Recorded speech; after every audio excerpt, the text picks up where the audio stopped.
सब हम सबों के दम पे अपनी मांगों को पूर्ण कराने में अवश्य सफल होंगे। इसी अगली कड़ी में मैं एलपी संघ के अध्यक्ष बड़े भाई श्री छोटेलाल जी को आमंत्रित करता हूँ कि वो आए और हम लोग आज की सभा के अध्यक्ष। नमस्कार, हिंदुस्तान हेल्थ टाइम्स में आप सभी का स्वागत है। और आज हम मौजूद हैं मुख्य चिकित्सा अधिकारी बलिया कार्यालय पर, और यहाँ फार्मासिस्ट संघ के द्वारा धरना प्रदर्शन दिया जा रहा है। और यहाँ हम बात करेंगे मलय पांडे जी से कि आज के धरने के बारे में ये बताएं। मैं मलय कुमार पांडे, जिला अध्यक्ष डिप्लोमा फार्मासिस्ट एसोसिएशन जनपद शाखा बलिया का। आज एक दिवसीय धरना है मुख्य चिकित्सा अधिकारी कार्यालय के सामने, जो कि प्रांतीय नेतृत्व के आह्वान पे है। विगत कई वर्षों से हम लोग की लंबित मांगे हैं, वार्ता प्रांतीय नेतृत्व द्वारा किया गया, लेकिन उस पर कोई भी आज दिनांक तक कोई क्रियान्वयन में नहीं लाया गया, सरकार और शासन दोनों द्वारा। आज के धरने में मुख्य चिकित्सा अधिकारी महोदय के माध्यम से हम लोग का 24 सूत्री मांग पत्र है, मुख्यमंत्री जी को देना है, जो कि मुख्य चिकित्सा अधिकारी महोदय के माध्यम से 22 से 25 तारीख तक हम लोग का जनपद बलिया के सांसद, विधायक, मंत्री, माननीयों से मिलना है और उनके माध्यम से मुख्यमंत्री जी को ज्ञापन देना है। इसके बाद हम लोग को 3 जनवरी को अपर निदेशक का घेराव करना है आजमगढ़ मंडल पे, जो कि मंडल के तीनों जनपदों के हमारे सभी साथी रहेंगे। उसके बाद भी अगर मांग पे नहीं सुनवाई होती है तो 31 जनवरी को जो महानिदेशालय का घेराव होगा, जो कि उत्तर प्रदेश के समस्त फार्मासिस्ट बंधु वहाँ उपस्थित होंगे और वहीं धरने पे आगे की कार्रवाई बताई जाएगी। हम आपसे भी जानना चाहेंगे आज के धरने के बारे में आप क्या कहना चाहेंगे। धरना हम लोगों की मांगों के संदर्भ में है। बार बार शासन से वार्ता के बाद भी शासन के द्वारा हमारी मांगों पर कोई विचार नहीं किया जा रहा था। उसी क्रम में हमारे प्रांतीय नेतृत्व ने आज 20 तारीख से चरणबद्ध तरीके से धरने का आंदोलन का कार्यक्रम रखा है, जिसमें विभिन्न चरणों में हम लोग धरना देते हुए माननीय मुख्यमंत्री महोदय को ज्ञापन देंगे, मुख्य चिकित्सा अधिकारी के माध्यम से, अपर निदेशक के माध्यम से, माननीय विधायक और सांसद जी के माध्यम से। हमारी मांगे जो है जनमानस के को लाभ पहुंचाने के संदर्भ में भी है, जिस पर उन मांगों पर भी शासन के द्वारा कोई क्रियान्वयन नहीं किया जा रहा।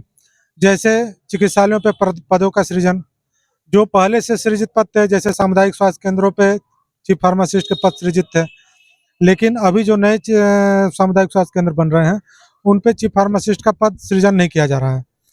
कई सामुदायिक स्वास्थ्य केंद्रों पे मात्र एक फार्मासिस्ट का पद सृजित किया जा रहा है। इन परिस्थितियों में जनमानस को बेहतर सुविधाएं नहीं प्राप्त हो सकती हैं। हम लोगों की ये मांग है कि सामुदायिक स्वास्थ्य केंद्रों पे 2 चीफ फार्मासिस्ट और 4 फार्मासिस्ट की नियुक्ति की जाए। प्राथमिक स्वास्थ्य केंद्रों पे जहां आज के डेट में 1 फार्मासिस्ट की नियुक्ति है, वहाँ कार्य की अधिकता को देखते हुए 2 फार्मासिस्टों की नियुक्ति की जाए। हमारा प्रभार भत्ता कई वर्षों से 70 रुपया है, जिसको बढ़ा करके 750 रुपया किया जाए।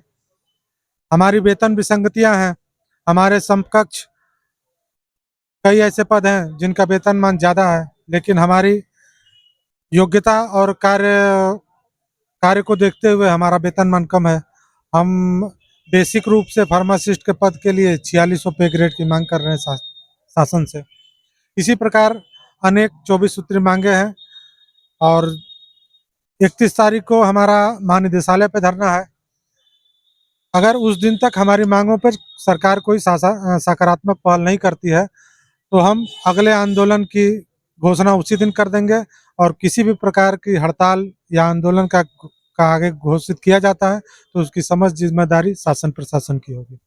जी धन्यवाद। अब अगली कड़ी में हम बात करेंगे वरिष्ठ फार्मासिस्ट जावेद जी से, और इनसे जानेंगे आज के धरने के बारे में क्या कहना चाहेंगे। आज हम लोग सीएमओ कार्यालय के समक्ष धरना, एक दिवसीय धरना के लिए इकट्ठा हुए हैं। जनपद से आए हमारे साथी फार्मासिस्ट हर कोने से यहाँ उपस्थित हुए हैं और अपनी मांग को सीएमओ के माध्यम से सीएम मुख्यमंत्री को पहुंचाया गया। देखिए, फार्मेसी संवर्ग पब्लिक से जुड़ा हुआ संवर्ग है। पब्लिक की सर्वप्रथम पब्लिक किसी के पास जाती है तो डॉक्टर, दूसरा फार्मासिस्ट। फार्मासिस्ट जो होता है डॉक्टर्स के बाद सारे अस्पताल की क्रियान्वयन करता है। पब्लिक से जुड़ा व्यक्ति अगर कोई है तो फार्मासिस्ट है। फार्मासिस्ट को पिछले कई सालों से शासन से ये मांग कर रहा है कि जो हमारा ग्रामीण क्षेत्र है जहाँ चिकित्सक नहीं है, वहाँ आज भी शासन प्रशासन के द्वारा फार्मासिस्ट से ही ओपीडी कराई जाती है, लेकिन विधिक रूप से उनको अधिकार नहीं दिया गया। विधिक रूप से उनको इस समस्याओं से निजात नहीं, से जिससे विधिक समस्याएं भी आती है। उनका प्रभार भत्ता सदियों से 75 रुपया महोदय चला आ रहा है, लेकिन ये शासन प्रशासन उसको उसी पे रखा हुआ है। महंगाई बढ़ा, दुनिया बढ़ा, लेकिन इसलिए उस भत्ते को हम 750 रुपए की मांग कर रहे हैं और ये चरणबद्ध आंदोलन है। आज 20 तारीख से हमारा आंदोलन शुरू है। अगली कड़ी में हम माननीय सांसद विधायक के द्वारा 22 तारीख से 25 तारीख के बीच में उनसे अपनी मांगों के संदर्भ में उनका ध्यान एकत्रित करने का कार्य करेंगे।